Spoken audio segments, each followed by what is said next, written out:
उस लड़की की हंसी। कविता का शीर्षक है उस लड़की की हंसी। घर से दूर इस यात्रा की थकान में मेरे दुखों को सहलाती हुई तेरी हंसी, इस हंसी का कर्जदार हुआ मैं।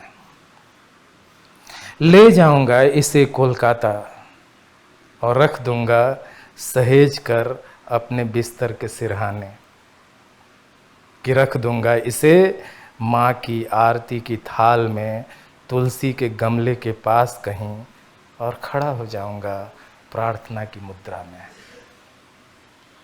छूऊंगा हर बार इसे अपने हारे हुए और व्यथित क्षणों में।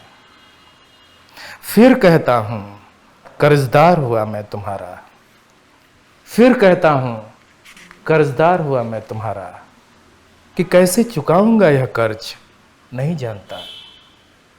हाँ, फिलहाल यही करूँगा कि कल तड़के घर से निकलूँगा, जाऊँगा उस औरत के घर जो मेरे 2 बच्चे की माँ है।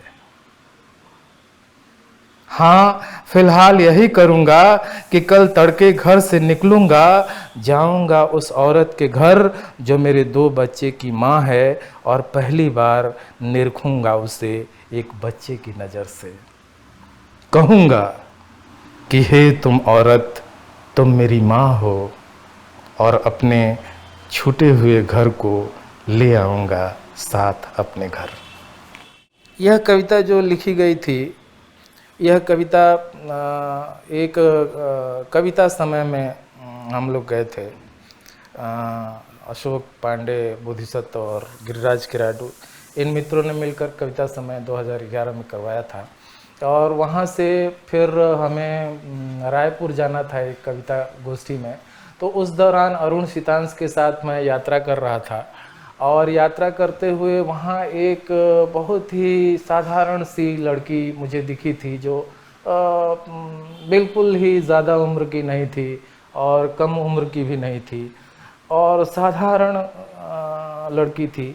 लेकिन बार बार जो उसकी हंसी थी, उस हंसी की तरफ मेरी नज़र चली जाती थी, और हंसी जो वह कैद हो गई कहीं ना कहीं मेरे जहन में। और इसके बाद मैं कोलकाता आया तो उस हंसी को याद करते हुए यह कविता लिखी गई थी।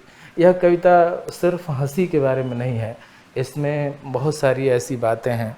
यह ज़रूर है कि यह जो है संबंधों के बिखराव और संबंधों के जुड़ाव की भी बात कहती है, और इसके साथ जो है स्त्री पुरुष के संबंधों की जो जटिलता है उस पर भी यह कविता बात करती है।